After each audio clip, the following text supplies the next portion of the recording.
Well, hello everyone. This is John Craig, And this is Sandy. and you are with us in Walking in Spirit and Truth on this wonderful Tuesday evening. Hello, everyone. I guess you should mute your phone, I huh? should, That I would should be a do good that. idea. You know, you do that even at all the stuff. You always give you don't mute your phone. Well, I just did. I got it. So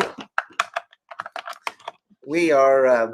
This is a live broadcast, and I'm glad that you all joined us this evening. And it's the day after my birthday. Not again. We're But done with that. just so that everybody knows that because Hanukkah and the week of Hanukkah fell on my birthday, I get to celebrate all week long. Who made that rule? I did. Well, I canceled that rule. You cancel that rule? You're not allowed to cancel that rule. I just did. Okay. All right. Well, we're just having some fun here tonight, and this is the third evening of Hanukkah. It is. It is. So anyway, if you know somebody, tell them to tune in right now. Call them and say, hey, you need to tune in to YouTube Live and listen to what's going on, because we have some things to say. And we have been studying the four rivers of Eden. And on that journey, we've been talking about the onyx, which was related to the white stone, I believe, in Pergamum, which Tova, or at Solon, by the way, sent me a picture of a white onyx stone. Thank you, Tova. And that's pretty cool. With that, I wanted us to do some background in Pergamum. We started that last week, and we're going to continue that this week. But in studying, we really can see how studying out Pergamum actually relates to today and the season of Hanukkah that we're in right now. And I think it's really interesting. It's no mistake, of course. It's not a mistake that we're here at this time studying this very thing, and that it relates. Shocker, right? It's very interesting. It just overlays. It just, the timing is perfect considering the season. The timing is perfect. So last week, as we were talking about Pergamum, we talked about its location, and at the very end of it, we were talking about that the people at Pergamum were actually known as temple keepers of Asia, and they of course worshiped their own Roman ruler.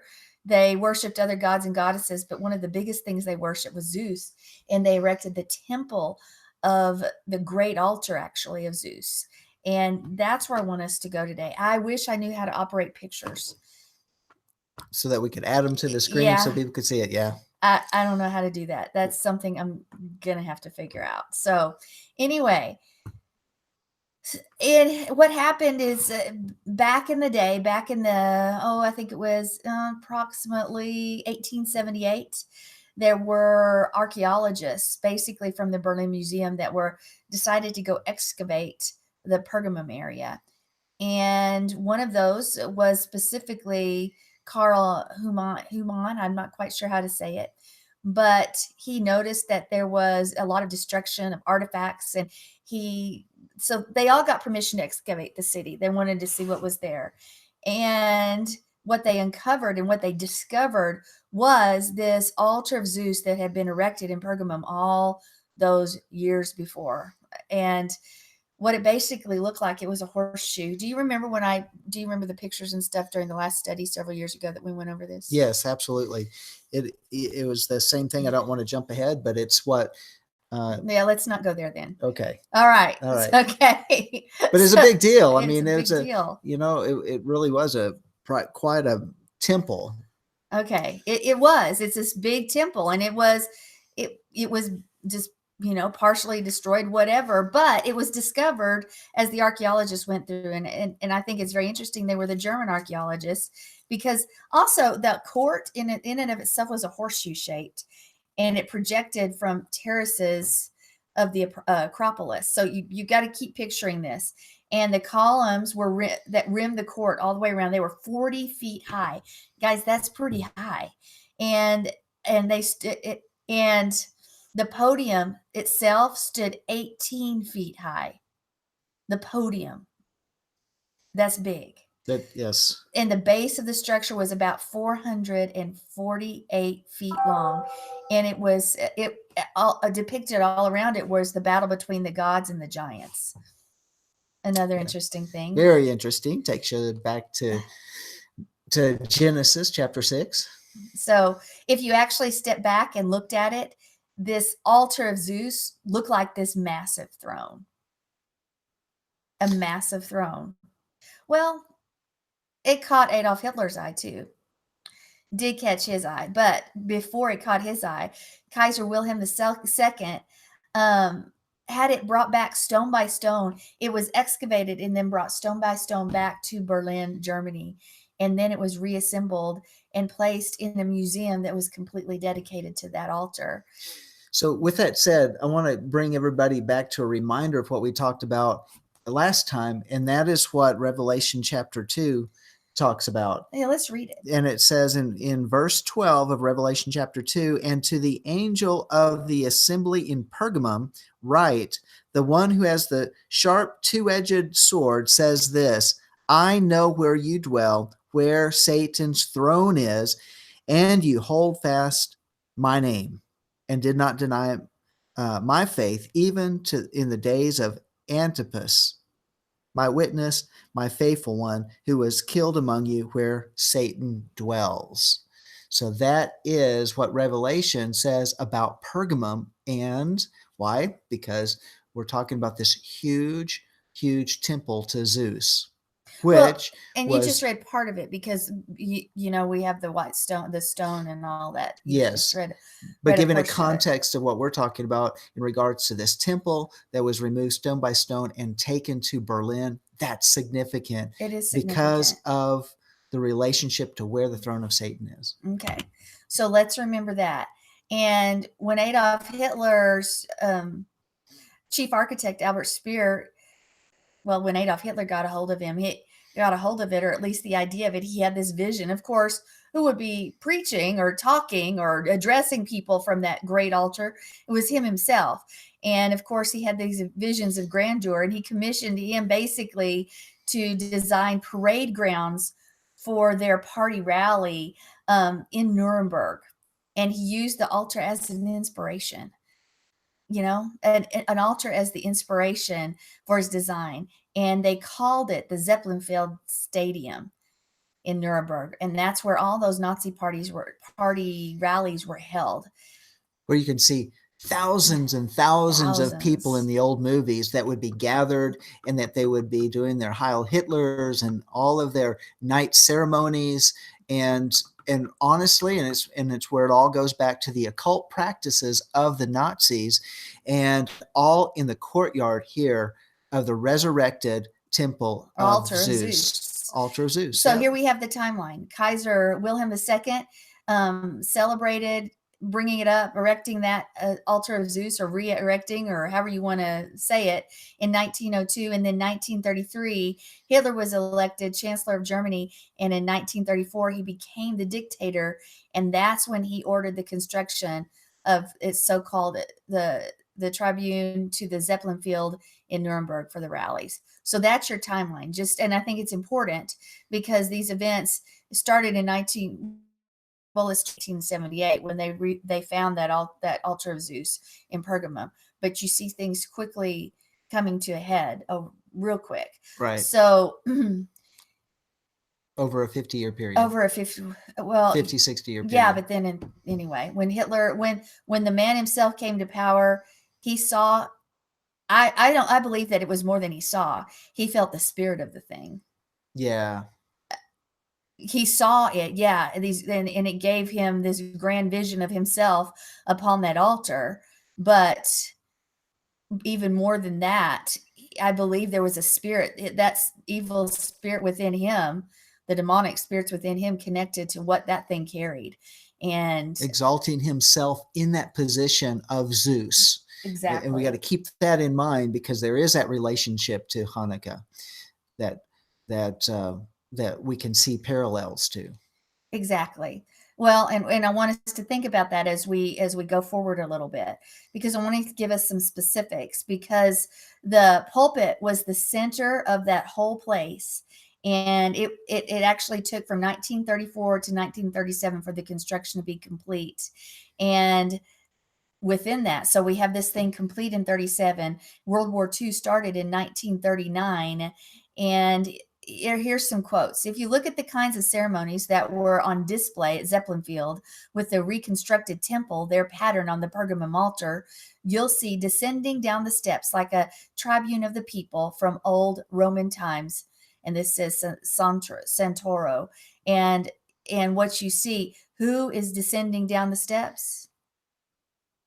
It would be Hitler himself. Because in the middle of the grandstand, where once the bronze altar of Zeus stood in Pergamum, right there now is Hitler's podium. So Hitler has replaced Zeus. Right. So you get this huge experience in the crowd as they see this godlike figure appear before them, coming down those steps, coming to that podium that's exalted above everybody. And then he was a very powerful speaker, very charismatic speaker, and literally could put the entire crowd into a trance, so to speak, getting them all caught up in this mass experience. Yeah, and that's what he wanted to create a mass experience. He wanted to move the masses with colorful speech and lies and distorted truths and evil. Yeah. But you know what? When you're not in the word, you can package evil speech and make it sound beautiful. And drawing upon that evil, and which is literally within that altar that was resurrected from Pergamum, Satan's altar that was called the altar of Zeus. And here it is now, taking and really taking those spiritual demonic powers, those occult powers, to capture the hearts of the people. And here's something interesting too, is that most of Hitler's rallies, they were actually held at nighttime. Now think about just the symbolism of that. At night is when he came out to grandstand. And what he had actually was, he had 150, and the pictures are amazing, but he had 150 searchlights that were around this altar, and the light would extend miles literally into the sky. So you would see this beam of light. Have you ever watched one of those? Like columns of light. Yeah, like columns of light. But have you ever seen, like, when some place is opening and at night and they have that spotlight thing and you can see it from far away? Yes. Well, you see these columns that were directed upwards, so they would go miles high in the sky. So it created a mystical somewhat effect, almost probably heavenly effect, you would probably say even. And it was called the Cathedral of Light. And it was sort of the marker for Hitler's events, oh, that's what he does. And you even saw it in the closing ceremonies of the 36 Olympics. So think about this. Hitler's having a rally, and think what people wanted to do. They wanted to go because there was something so grandiose about those rallies that they wanted to participate and gather together in. There was something very strong spiritually that would gather them together, and they wanted to be unified as one. I mean, consider that as people gathered as one, there's nothing that could stop them.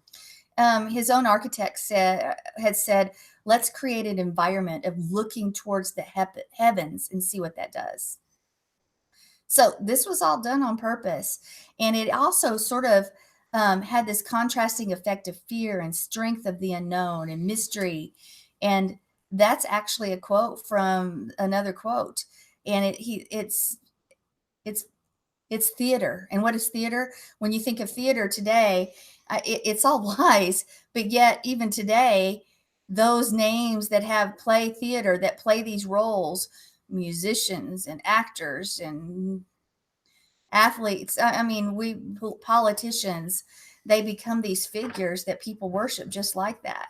Yeah, I just can't stop. I always think of people on a stage with all these lighting effects and all these grandiose things on stage, the sound, everything that goes on. And everybody, every year you have to one up. We now see it in the church itself. But when you're talking secular, people cry and they weep and they scream and shout and faint and run each other over just to gather in these stadiums, these mass places to go worship the person on stage. Yeah, it's the power of the stage effect. So I mean, think about the power of the one who is the stage manager that simply sets it all up for that principal that's going to be coming in. I use the name principal, so whoever the leader is. Okay. So we have, yes. And so we have Hitler here. And what's he doing? He's releasing the spirit and it's drawing people in. And here's one of the things he said from this massive altar that looks like a throne, a place of a massive throne from a distance. Not every one of you sees me. I do not see every one of you, but I feel you and you feel me in this cathedral of light. And blazing flames hold us together into eternity. No one shall take this faith from those who are dedicated to Germany. You Wow. know, Wow. no one will take. Here he is. He's the leader. I mean, he's really positioning himself on this throne as the leader of this faith, his faith, and his faith that it cost the lives of so many. So here you have everyone gathered in Zeppelin Field in Nuremberg every September for the Nazi Party Congress. Now, it literally captured the world's attention. Remember, the world did not disengage with Hitler at the beginning. They actually heralded him, I believe. And so much so that there was a film made of him called The Triumph of Will in 1934. And it was actually released in 1935. And it has a picture of Hitler that it really glorifies him. He said, I don't want another film made because everything I want the people to know is said and done in this propaganda film. Well, he didn't say the word propaganda, but that's what it is. That's what it was. Yeah. Yes. So in this film itself, Hitler's entrance is from the sky. He comes from the sky like a Messiah, descending down through the heavens and through the clouds for all those people waiting for him below. Now, what does that say? He wanted to be worshipped as a god. Yes. And in fact, his propaganda was saying, I am God. Yes. Yes. And his appearance would cause just a thrill to come through the crowds. But let's look at it. You'd mentioned this. Worldwide, people highly respected him as one who was able to pull Germany out of the ashes of World War I. He was highly respected. He was respected in England and in America, and they considered Germany as an ally, and that they considered Hitler as not as a threat, but one that was going to cause the cultures of the world to progress. So it wasn't until he started these attacks and taking over countries when people started to think differently of him. Even Chamberlain made these treaties with him as there will be peace in our time, and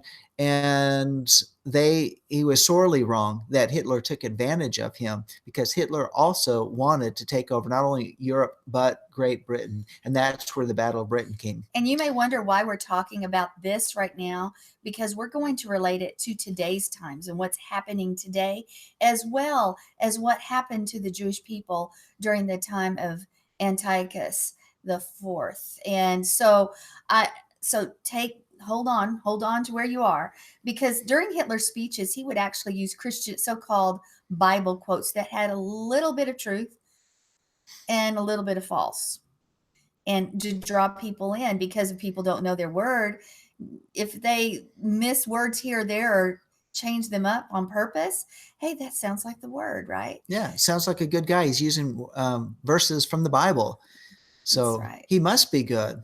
They would sing songs like "Hail Hitler to thee." Wow, that does sound like a religious song. Ceremony. Yeah. It was very much here's one of the things that he told the people: you are flesh of our flesh and blood of our blood. It has a little bit of that, a few words from the Bible, but then a lot of words of his own, but people didn't know. They were like, they hailed him for it. Mm-hmm. Yes, yes. And his support and his popularity went through the roof after the release of the movie that portrayed him as a god, basically.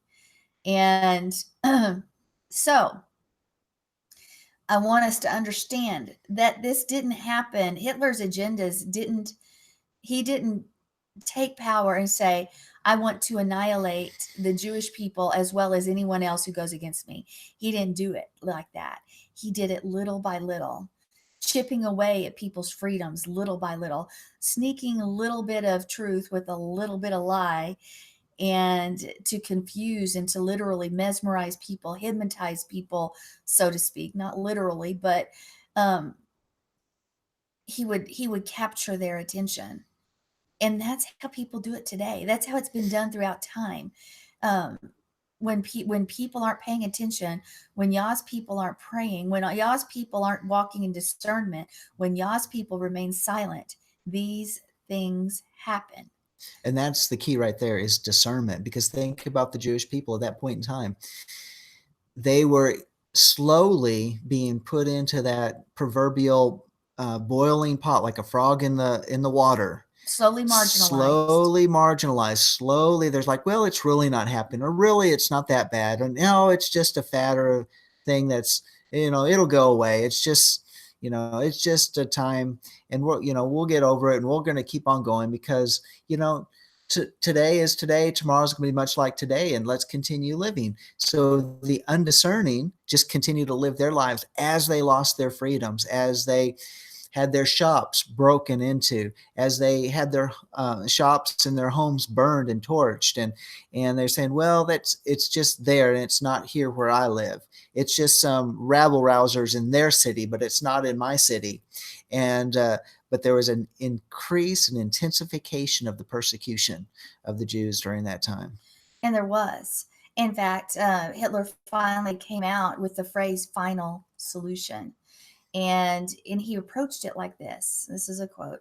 Bitter complaints have come from countless places, citing the provocative behavior of Jews, the law, and attempt to find legislative solution. If this attempt fails, it will be necessary to transfer the Jewish problem, and this is ... to the National Socialist Party for a final solution. And here, at this point, the Nuremberg laws stripped the rights of the Jewish people as citizens.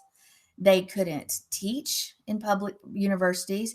They couldn't practice medicine in public places. They couldn't fly the national flag. They were basically stripped of rights completely. And so they were a subject of the right, but they were not citizens. And ultimately, this final solution is known as the Holocaust. And this is very interesting because you know what the word Holocaust means? A holy burnt animal sacrifice. Now I want to relay this to some things that are happening today. In fact, I'm just going to put in a shameless plug regarding our show. Yesterday, Let Us Reason Together on Monday, and we talked about persecution that's going on right now. Let's tie this in. Here, Hitler said the provocative behavior of the Jews. Well, what were they doing that was provocative? Well, he was trying to make them a scapegoat for the ills of their society. Right. Now, what is happening within our own nation, where it's in the manuals of the FBI and the Homeland Security and that type of thing, where they are attempting to marginalize Christians and conservatives and constitutionalists and those that have traditional moral values, where they have said these are the terrorists of our modern era. These are the ones who are the threat.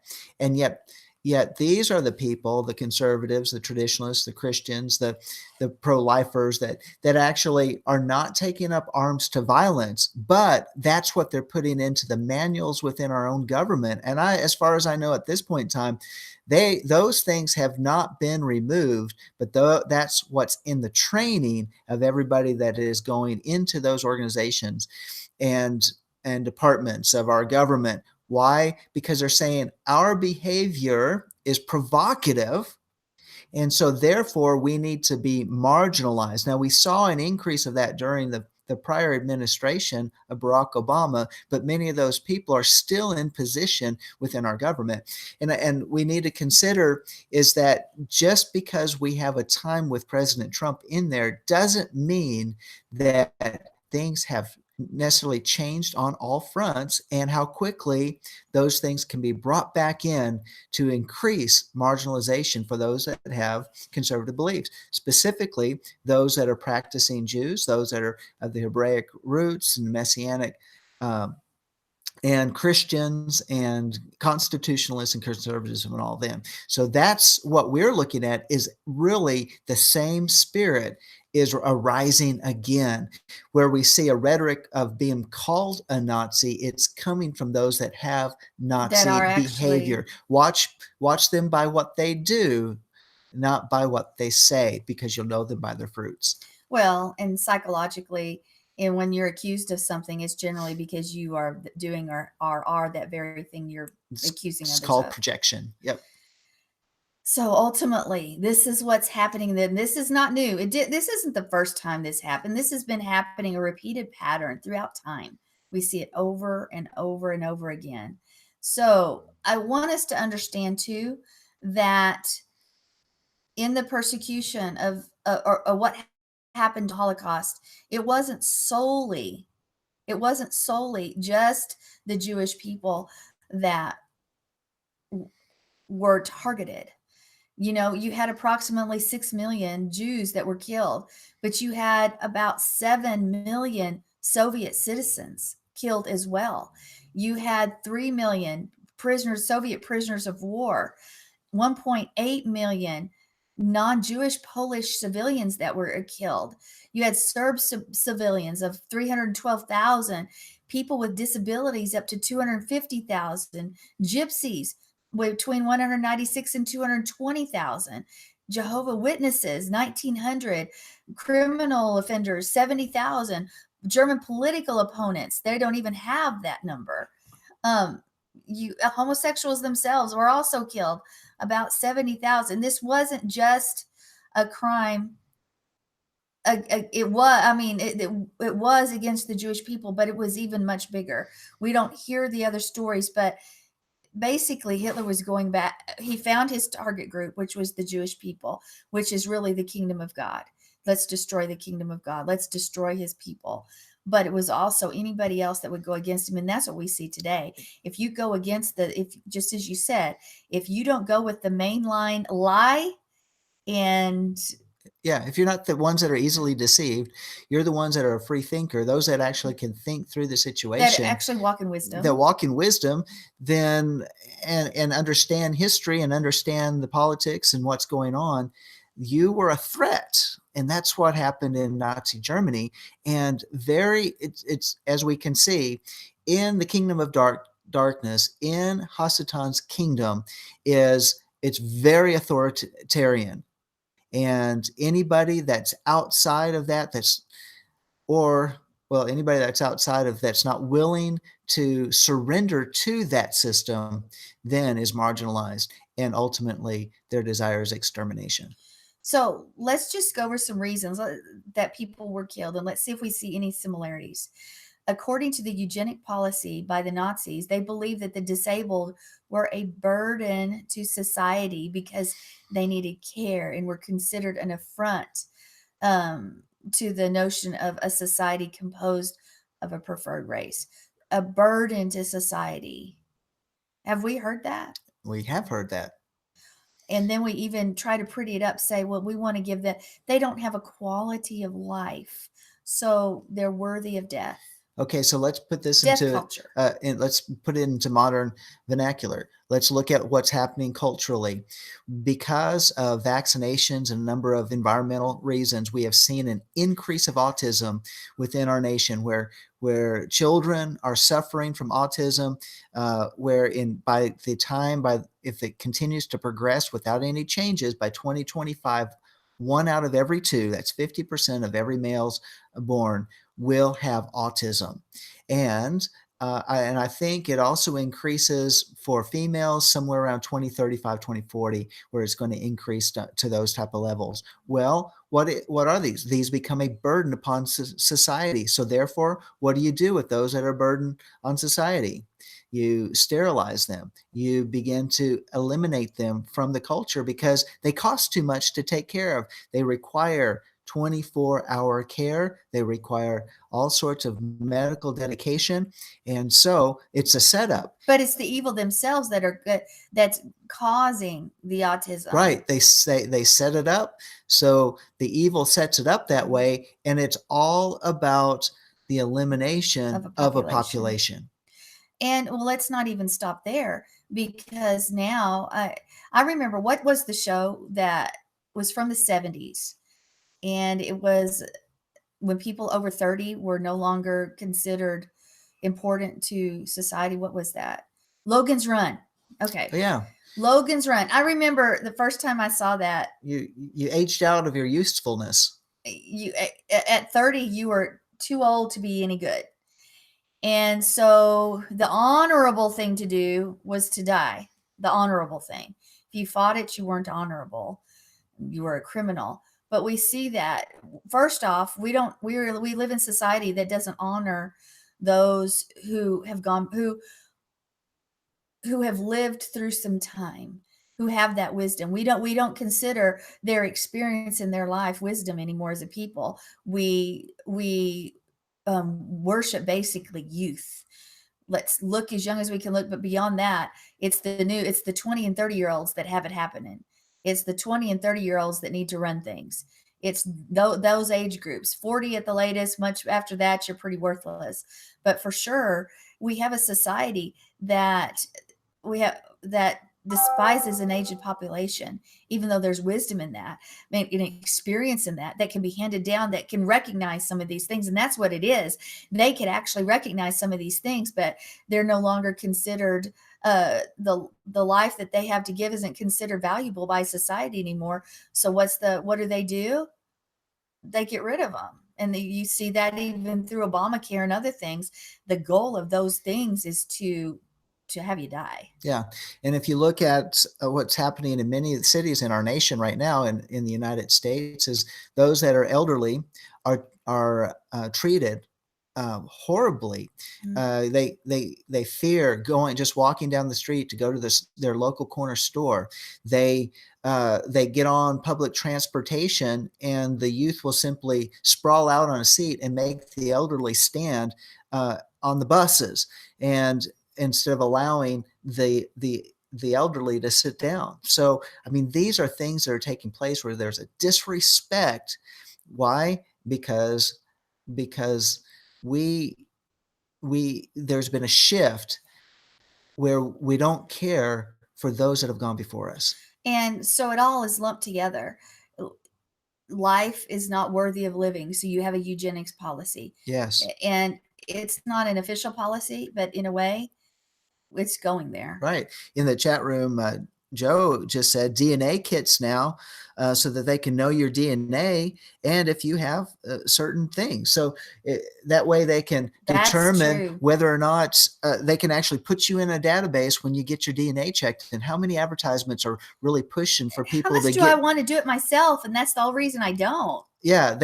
People want to find out where they came from. They want to know what their ancestry heritage is. And yet, what database is that going into? It's for nefarious purposes that can be hacked, that can be used, that can be sold. I believe it will be used and sold.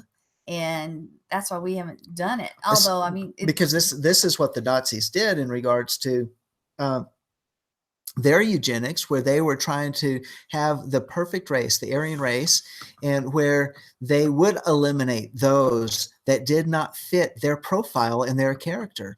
And so that is the same things that we're really seeing, where many people hold to those values. We're seeing a dichotomy between groups in our nation. We're seeing a dichotomy among groups in other nations as well, where they are taking and drawing the line and saying these people deserve better than these others. And that is all in the era of tolerance, where it's not tolerance for all people, it's tolerance for those that are in special groups. Right. And we just see it happening over and over again. And right now, the voice of the left here in the United States, anyway, the voice of the left is what is loud and clear, what has been made known, and what is propagated through our society. And anything opposing that voice, even if the majority of the population, except for the cities in the United States, believe more conservatively, they are marginalized and basically ridiculed and made less than human by the left, who wants their voice to be the only voice that's heard. Exactly. And that's what's happening right now in regards to free speech on the internet. And that has to do with those that have a conservative voice or a traditional voice, is where it's been marginalized and put into the electronic ghettos, to where they're very limited where they're allowed to speak. And I remember over in England, in London, there's a park at Hyde Park on one of the corners. It's called Speaker's Corner. That used to be a place where you could go out there and talk your heart, no matter what it was.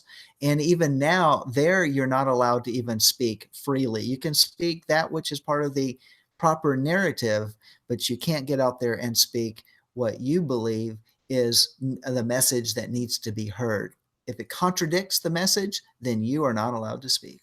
So thus, we need to speak. Yes. We need to make it known what's happening, because now let's bring it back to all those years ago, during the time of Antiochus and the Maccabees, and what was happening then. Oh, yeah, that's where, well, think about this. The main goal of Antiochus Epiphanes was to change the Jewish culture. He wanted to make a shift because he wanted to Hellenize them and remove their worship of Yahweh and shift it to be a worship of him. So how do you do that? You destroy their culture, which is based on 3 different things: circumcision, the study of the Torah, and eating clean. And if you remove those 3 things, you really begin to whittle away at the strength of the culture. So what was one of the first things that he did when he came into Jerusalem? But was to erect a statue of Zeus, which is he said was a representation of himself, and to slay a pig on the altar. And there were many other atrocities that happened to the people at the time. It's not singular to just that. But what we see is this spirit, this anti-Messiah spirit that comes up, and it's this kingdom of Hasatan, this kingdom of Satan that literally wants to come ablazing, basically, against the kingdom of Yah. And it happened back at the time of the Maccabees. It happened back at the time of the Holocaust. It's happened many times before and since, and we see it in mass. I think the thing that's different right now is it's literally reaching around the world, because it's part, in this day and this hour, this anti-Messiah spirit is so strong and so prevalent. This kingdom against kingdom spirit is rising up. It's not a local or a national or a few nations. It is a completely around the world spirit that has risen up. Yes. And so now what do we see? There are people that are recognizing, finally, they're recognizing in different parts of the world, and there's a rebellion and an uprising against that big one world order agenda. I mean, this past week, President George H.W. Bush passed away on November 30th. And so I keep hearing the replays of many of his speeches. I think over 230 times he was talking about a new world order, time to change from one way to this new way. And that government has been held, and that position has been held by the major first world nations for the last 30 years.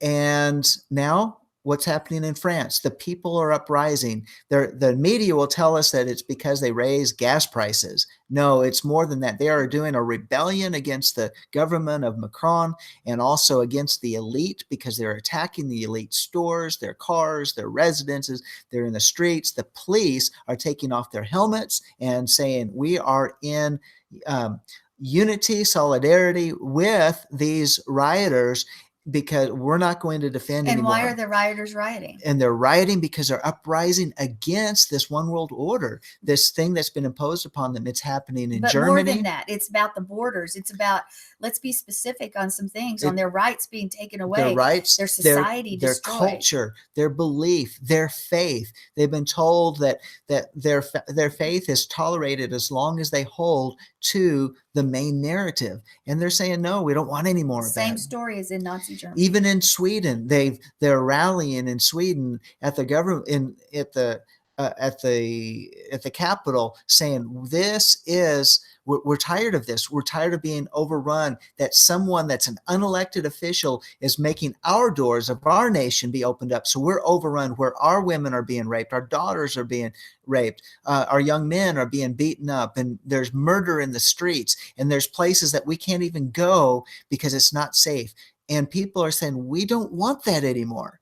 And look what's happening in our nation. We're not feeling the effects of that yet, but we're seeing the attempt to do the same thing by bringing in an invading horde from the south. Have you looked at some of the pictures of Paris right now?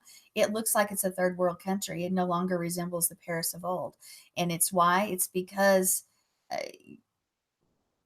you've let the hordes in. And I know that sounds callous, but Israel protected its borders. You protect your borders, and you have to protect that which is sacred. And when Israel said, and they opened the doors for the Greek influence to come into their nation, it destroyed the nation, because they slowly first started coming in and said, well, here's our Greek culture, and they started to entice them and bring them in. But when Antiochus Epiphanes took over, he said, no, we're not going to do that, and we're going to take it by force. You do this, you die.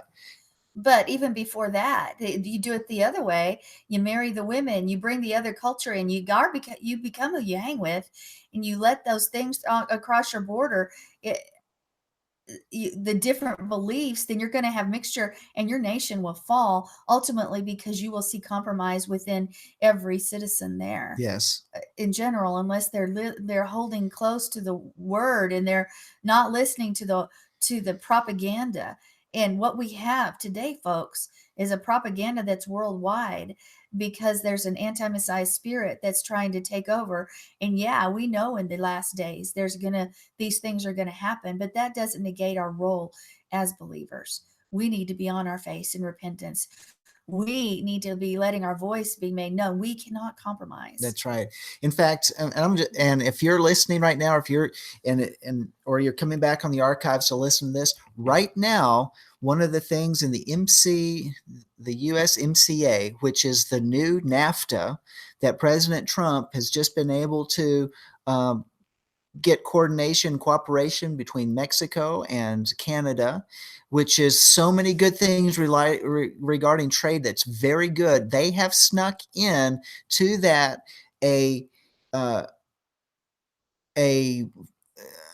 some clauses that's going to take away our free speech, to where the internet companies can actually ban us from our free speech in the public forum places that they control. I don't, and at this point in time, he didn't realize it was put in there, because he has allowed and delegated others to write it. So it's our responsibility now to let President Trump know that that's in there. It's taken away our free speech, that it will even affect the next set of elections in 2020, because they'll shut down conservative points of view. Only the liberal. And only the liberal point of views. And that will be heard. That's right. Those are some things that have taken place recently. And it's a treaty. It still needs to be ratified by the Senate. So it's very important that you contact your senator. Please do. And let them know not to ratify it unless those clauses regarding the free communication are removed. Actually, it's to stifle communication, that those clauses are removed. Now, I recommend that you do some research so you know exactly what you're talking about, but you can get some of that information over at Infowars.com to find out exactly what it is that's being said. They've done some very, very good reporting on that.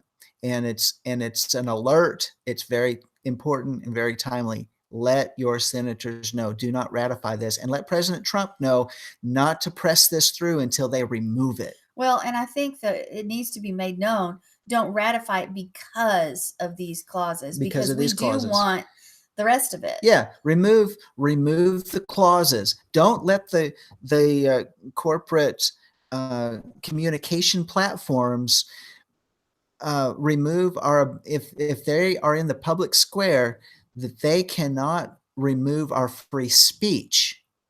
And it's kind of technical language, but they cannot remove our free speech or remove us from the internet and take away our voice if they're going to be a public forum. That's right. Well, it needs to be a public forum for all people. All we see here again is the repeat over and over and over again. What are we going to do, people? Are we going to sit idly by and say, you know what? It takes effort. I don't know the phone number of my senator.